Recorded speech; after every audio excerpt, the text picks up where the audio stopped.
Hi అండి, మన వంటింటి రుచులకు స్వాగతం. ఈరోజు మనం చేసుకుంటున్న రెసిపీ వచ్చేసి స్వీట్ రెసిపీ అండి.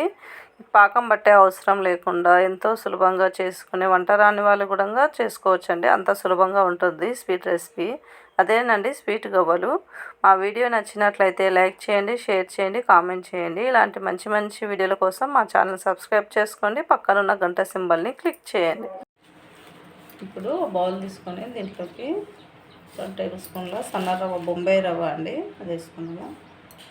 ఇప్పుడు దీంట్లోనే ఏ స్పూన్తో రవ్వ తీసుకున్నామో అదే స్పూన్తో 3 స్పూన్ల పాలు వేసుకొని కలుపుకోవాలి. మొత్తం కలుపుకొని పాలు రవ్వ కలిసేలా కలుపుకొని ఒక 15 నిమిషాలు రెస్ట్ ఇవ్వాలి. 15 నిమిషాలు అనేది కదా. ఇప్పుడు ఒకసారి మూత తీసి కలిపి పెట్టుకుని చూసుకుంటే నానిపోయింది రవ్వ కూడా పాలులా. దీంట్లోకి పావు కప్పు షుగర్ పౌడర్ అండి, పావు కప్పు. 1 టీ స్పూను ఇలాచీ పౌడరు. షుగర్ పౌడర్ వేసుకున్నప్పుడు మనం మిక్సీకి వేసుకుంటాం షుగర్, దాన్ని 2 ఇలాచీలు వేసుకోండి. నేను మర్చిపోయాను, అందుకే దీంట్లో వేస్తున్నాను ఇలాచీ పౌడర్ని. 2 స్పూన్ల గీ. ఇప్పుడు దీంట్లోకి 1 కప్పు మైదా వేసుకున్నాం. వేసుకొని మొత్తం కలుపుకోవాలి. స్పూన్ తీసేసి చేతితో కలుపుకుంటే మంచిగా కలుస్తుంది. మొత్తం ఇలా కలుపుకున్నాం కదా, దీంట్లో కొద్దిగా పాలు వేసుకొని మొత్తం చపాతీ పిండిలా కలుపుకోవాలి. మొత్తం ఇలా పిండి కలుపుకున్నాం కదా, దీంట్లో నుంచి కొద్దిగా పిండి తీసుకొని ఇలాంటిది ఒక పోగు తీసుకొని కొద్దిగా పిండి దీనిపైన ఇలా అంటే ఇదిగోండి ఇలా వచ్చేస్తుంది. ఇలా చేసుకోవాలి. ఇలా చేసుకొని వేరే ప్లేట్లోకి పెట్టుకోవాలి. మిగతా వాటిని కూడా అలానే వేసుకోవాలి.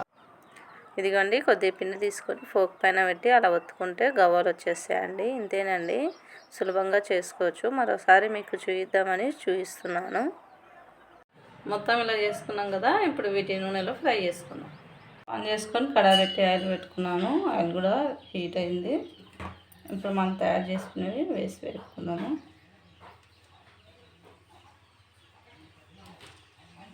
ఇంత హీట్ అయితే సెట్ అవుతుంది, ఎక్కువ హీట్ అయ్యే అవసరం లేదు. కొద్దిగా ఇలా వేగిన తర్వాత స్టవ్ని మీడియంలో పెట్టి వేపుకోవాలి. మంచిగా వేగుతాయి. స్టార్టింగ్లో మాత్రం స్టవ్ని చిన్న పెట్టి వేపుకోండి. కొద్దిగా వేగిన తర్వాత స్టవ్ని మీడియంలో పెట్టుకోండి.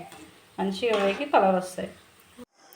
వేగాయండి, ఇప్పుడు మనము వేరే ప్లేట్లోకి తీసుకుందాము. మిగతా కూడా వేసి వేపుకుందాము.